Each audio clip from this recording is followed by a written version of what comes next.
Hi again, everybody. Today we're going to talk about a very important topic, so make sure you have this handout with you. We're going to talk about the issue of prolongation of the tonic.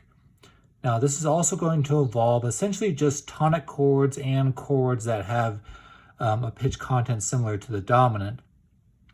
And this is so important because really a great deal of analyzing the harmonies of a given phrase tend to use the techniques we're going to talk about in this lecture.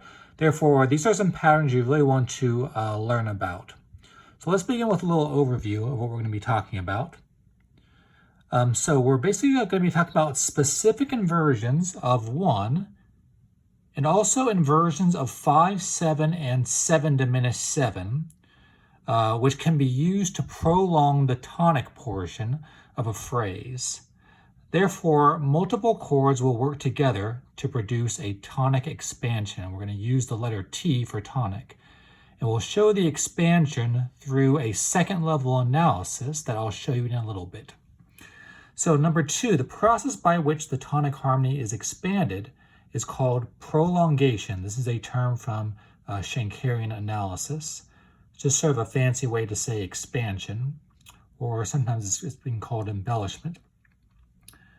Number 3, one way to recognize that a chord is prolonging the tonic is to focus on the voice leading patterns of the outer voices, particularly the bass voice. This is where we're usually going to see this happening.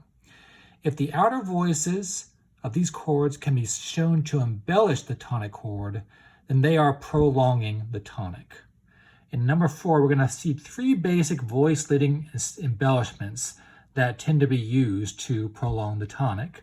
1 would be arpeggiation, 2 would be neighbor note, and 3 will be passing. And we're going to use these to describe the bass.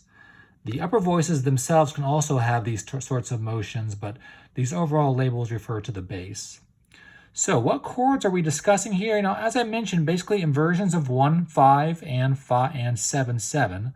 So 1, 6, all of the inversions of the 5 triad, all of the inversions of 5, 7, the 7 diminished 6 chord, that's the only position we find of that chord because diminished triads are always in first inversion, and 7 diminished 7 and its inversions. So somewhere around 10 or 11 chords we're going to be discussing here, but as you're going to find out, many of these are interchangeable, so it's really going to just learn a few patterns. All right, let's start with the most basic type of prolongation. This would be prolongation through bass arpeggiation, and this is where we're going to use the first inversion 1 chord. Anytime you see scale degree 3 in the bass, you can almost be assured in the classical style that you have a 1-6 chord. So let's take a look at my little example here. Here I go from 1 to 1-6. You'll notice that I wrote T underneath it and showed the line to show the prolongation. So basically the chord remains static and I change positions. And one way that we also see this as a prolongation is that the outer voices often create a voice exchange. So notice how the bass goes do to mi and the soprano goes mi to do. That's sort of the basic trick for doing this. But ultimately this is an arpeggiation of the tonic. Let me play this for you.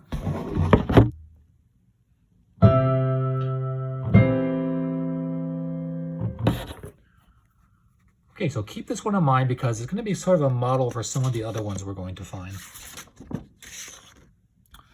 So now we're going to talk about the 5, 7, and the 7 diminished 7 and how we can use those to prolong.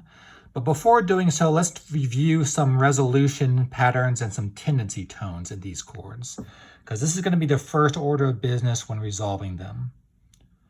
Number 1 would be the tendency tone of scale degree 7, or the leading tone.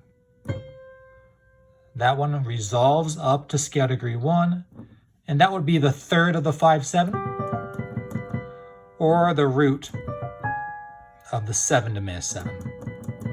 And again, this also applies to those triads. So T-do, that's one resolution pattern. Number 2 is Fa. This is the note that creates the tritone with scale degree 7. It resolves down to 3. So Fa to Mi, or in a minor key, fa to me. And that's the 7th of 5/7. Resolves down, and it's the 5th of 7-7. It resolves down. Okay, next up now, this next one, the third one only occurs in the 7-7 chord, scale degree 6. It resolves down to 5. Okay, so it just depends which chord I'm using here, which of these tendency tones are going to be there. All of them will have the leading tone. That's one thing they will all have. But some of them will not have scale degree 4. Many of them will not have scale degree 6. Depends on what chord I'm using. All right, so that I'm going to kind of use that as a given for the rest of these. In my examples, you'll see I put some arrows. That shows the resolution of those tendency tones. Do this first anytime that you're completing one of these chords when you're voice leading them. All right, so the first way we can prolong with these chords would be to use a bass lower neighbor motion. This is where we have scale degree 7 in the bass. So if you have scale degree 7 in the bass, creating a lower neighbor, here are the chords that might be used. Basically 3 possibilities: 5/6, 5/6/5, and 7-7. So here the bass will create a do-ti-do, lower neighbor motion. And the upper voices will create their own embellishments depending on how you want to voice lead it. So the neighbor motion in the bass may also be an incomplete neighbor, as in the last example. So if you look at all these examples, I have do-ti-do. Here I used 5/6. Then I used, same thing here, do-ti-do. It's a neighbor note motion with a tonic prolongation. I used 5/6/5 here. Here, same thing. I just used 7-7. So just the notes just differ by a slight bit each time. In the last one, though, I did a little leap to the 5/6/5. That would be called an incomplete neighbor because I didn't start on the note I'm neighboring. I kind of leapt into it. That's what we call an incomplete neighbor. Now, before I play you some of these, a couple other things I wanted to mention. Notice that in all of these, I also created little embellishments in the melody. Like this one I had mi, re, do. This one I had a little upper neighbor, mi, fa, mi. This one had sol, le, sol. This one also had mi, re, do. Another thing I did in a couple of these is I did a voice, or at least in the last one I did this. You'll notice I also have a voice exchange here. So the E flat and the C, E flat and the C, this is in C minor. I also added in a little voice exchange.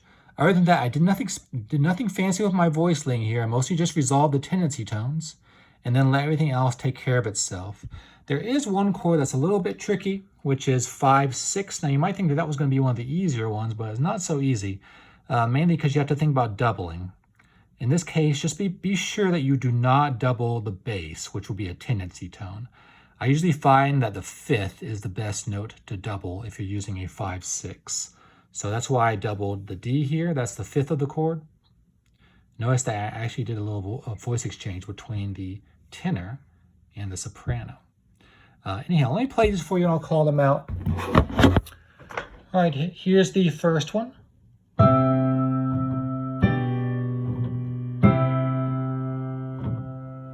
Here's the second one using 5/6/5.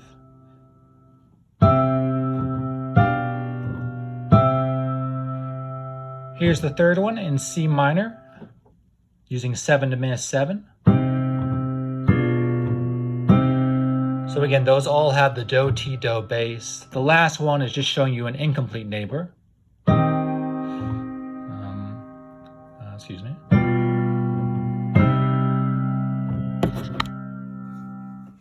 Okay, so there we go. Really nothing special from a voice leading standpoint for these ones.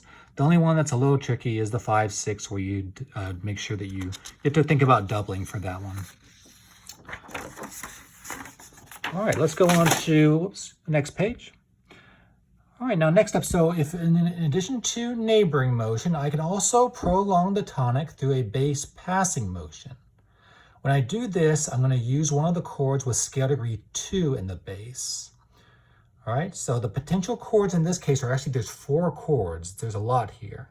You can do 5, 6, 4. Now that's a chord we'll talk about in another lesson, the passing 6, 4. You can do 5, 4, 3, 7 diminished 6, and 7 diminished 6, 5. All right, those are all options. Oh, I didn't mention for the last one, when you use 7 diminished 7, it's usually in a minor key. If you're doing a major key, you gotta add an extra accidental. Anyhow, that's why I use C minor for those ones. Now, this idea of a passing motion, well, take a look at the bases here. I'm going do, re, mi. All right, that's the passing motion. I have 1 and 1 6 on the outside. Then I have a passing chord in between. That's where I'm throwing in one of these 4 chords. I could also do this in reverse. I could also do D, mi, re, do if I wanted to. All right, so if you see a bass that does this, you know it's going to be one of these 4 chords. This is another useful thing about this topic, is that it allows you to predict what the chords are going to be. All right, now just a couple special issues with this. If you use the 5, 6, 4 or the 7 diminished 6, double the bass, which is scale degree 2, and create a voice exchange between the bass and one of the upper voices. So it happens right here. So I have mi, re, do against do, re, mi. I get a voice exchange. Again, notice that I'm putting the arrows for the tendency tones resolving. Now there is an exception to tendency tone resolution with this particular progression. And you can see it in the 7 diminished 6 and also the 5, 4, 3. I guess it could also happen with the 7 diminished 6, 5 as well. And that's scale degree 4. In order to avoid having a doubled third in the 1, 6 chord, you're allowed to resolve scale degree 4 up. So I put a little star right here. Notice how scale degree 4 didn't resolve down, it resolved up. Same thing here. Scale degree 4 didn't resolve down, it resolved up. You can do this because if you had resolved that note down, see how you'd get a doubled third? Sorry. If I had moved that to an E, I would have had a doubled third, which just sounds a little bit awkward, and it seems like composers don't like it. In this one, as you'll hear later on, a nice thing about this one is that the bass and the soprano create parallel thirds. It's a nice little sound there, kind of like continuing the pattern. Okay, let's go ahead and listen to all 4 of these. I'll call them out. First up, the 5, 6, 4 with the little voice exchange.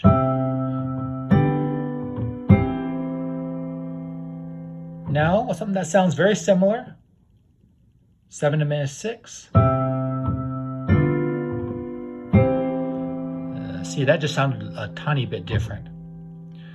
Now, the next one, I'll go to minor. 1. This is the 5, 4, 3 where I don't resolve the 7th.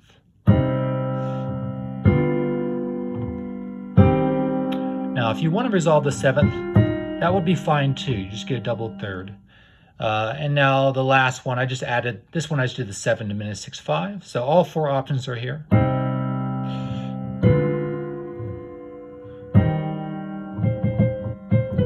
Let's perhaps come over there. All right, so that's how you handle the passing motion in the bass. Now, lastly, we can also create prolongation of the tonic through a bass upper neighbor motion, where you have scale degree 4 in the bass. All right. Now the chords here are going to be 5, 4, 2 or 7 diminished 4, 3. So, okay, this takes a little bit of memorization, all this stuff I'm mentioning in this handout, but you definitely want to memorize these scale degrees and what the possible chords are. But one of the big things is also what the bass does, what kind of motion it does, so you can predict this. We'll keep reviewing this though. So in this particular upper neighbor, it's going to be a mi, fa, mi motion in the bass. So doing this in the bass. That's going to be my upper neighbor.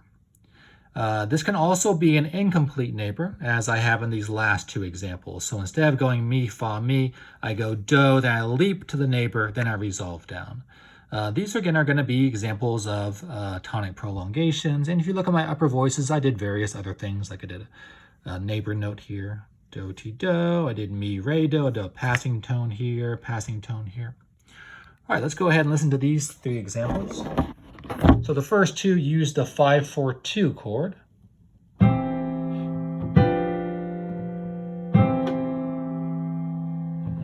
second one with the incomplete neighbor. And the third one, I'm going to use 7 diminished 4/3. Very similar to the last one though. Just have an extra tendency tone. That note's still a tendency tone, the A flat, and then solve A. So notice when you have a 7 diminished 7 chord that you have 3 tendency tones to deal with. So it's almost like the chord writes itself once you've taken care of the tendency tones. All right, now you might want to pause your video now to do a little memorizing before we go on to the next step. Now what we're going to do now is do a little analysis practice. I want you to analyze, for this first one, just do measure 1 to the downbeat of measure 3. And for the second one, measure 1 until the downbeat of measure 18. This one's in A flat major, this one's in C minor. We're going to find some of these tonic prolongations here. So I want you to analyze these with Roman numerals. Start by scanning through the bass and getting some ideas about what the chord might be. Gain some expectations. Then figure out the exact Roman numeral. Then do your, if you have room, do the second level analysis where you show where the tonic prolongation begins and ends. Also, if you have some room, label whether the chord that's prolonging is a passing chord, a neighbor chord, or an arpeggiating chord. All right, let me play these through real quick. So for the first one, A flat major.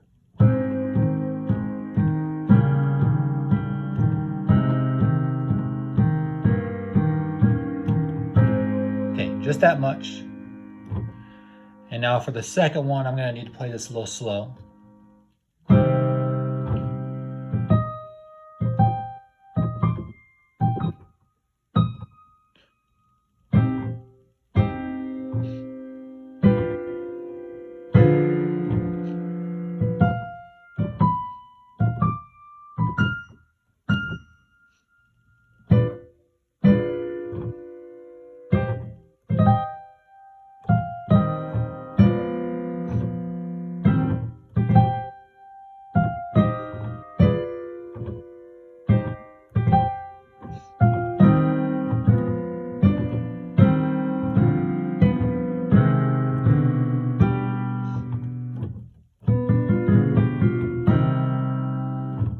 Just that much there.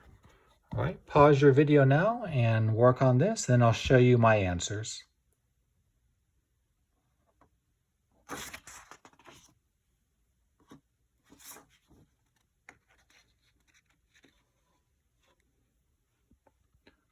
Okay, now that you've had a little time, let's take a look at this first example. So here, the prolonging chords are 5/4/2 and 5/6/5, and I've shown them both as, I'll show you where the tonic prolongation begins and ends. And I've shown here that these are both incomplete neighbor chords. So the bass goes do, fa, mi, incomplete neighbor, then ti, do, completing the neighbor note motion.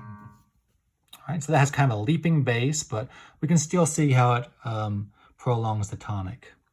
Now, the second one's quite a bit more complicated, but the bass line's very simple. The original bass line is do, re, mi. It's actually a passing motion. This whole thing is a passing motion. Therefore, you have 1 and 1/6 on the outside of the prolongation. Then in between, you'll notice that Beethoven actually switches between chords that are very similar. Starts with a 5/4/3 and then just alters one note and makes it a 7 diminished 6/5. So it's a very small change when you go from the 5/4/3 to the 7 diminished 6/5. Now, last bit, second line, we use 7 diminished 4/3 as a neighbor note to a 1/6. So you get the me, fa, me bass. So E flat, F, E flat, and it happens here as well. Now, this last bit, I'm just going to show you the Roman numerals. The only chord that we didn't talk about here is we have a momentary 6/6. But so we start again on May, then 7 diminished 4/3 again, 7 diminished 6 here as a passing chord, right? And then 5, 6, and 7 diminished 7 as a do, ti, do neighbor notes. So we get a mixture of things here, a little upper neighbor, passing tone, and lower neighbor, all in one. Now, the only thing that's a little weird about this spot here, I'd say, is that it's quite possible that maybe this little bit here is actually not prolonging the tonic. Given the fact that the dominant function chords happen on the downbeats, it could be a very small scale prolongation of the dominant with the other chords passing. But anyhow, that's another issue that doesn't really pertain necessarily to what we're talking about here. Okay, so now, again, so when you're looking at this whole thing, make sure that you work a little bit on memorizing these ideas. When you're doing the part writing on your own, focus quite a bit on the resolution of the tendency tones. That's really the best thing you can do. The rest of the chord tends to take care of itself once you've done that.